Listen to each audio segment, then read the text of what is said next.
હવે જો પ્રશ્ન 2 માં આગળનો પ્રશ્ન h છે. બહુ લાંબી રકમ આપી છે. વાંચો તો એકમ દશક 100 હજાર 10 લાખ કરોડ 3 કરોડ 17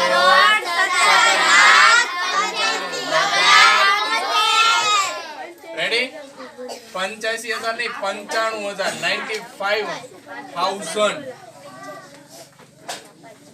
4 ની ચાવીનો ઉપયોગ કરશું પહેલા આપણે 4 માટે આપેલ સંખ્યા છેલ્લા 2 અંકો દ્વારા બનતી સંખ્યા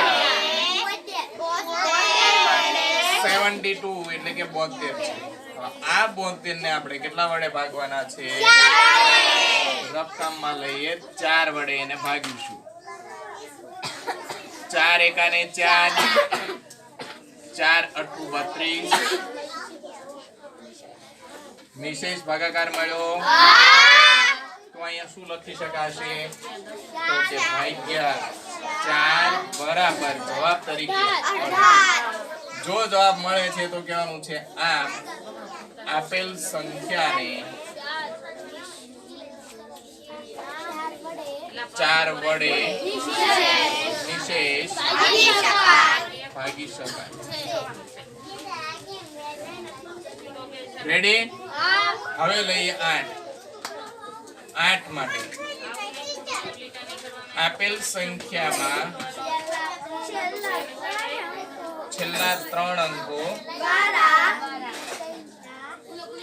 દ્વારા બનતી સંખ્યાને સંખ્યા કઈ સંખ્યા બનશે? 072 જેને આપણે શું કહી શકીએ? 72. તો છેલ્લા 3 અંકો દ્વારા બનતી સંખ્યા 072 એટલે કે 72 છે. હવે 72 ભાગ્યા આપણે કેટલા કરવાના છે? 8 કરવાના છે.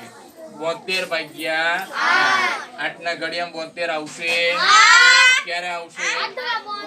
8 9 ને 72. અહીંયા પણ ભાગાકાર આપણને કેવો મળે છે? નિશેષ ભાગાકાર મળે છે. અને કેટલો જવાબ મળે છે? 9 ભાગફળ મળે છે. એટલે આમ આપેલ સંખ્યાને 8 વડે નિશેષ ભાગી શકાય. રેડી? સમજાય? આવડશે?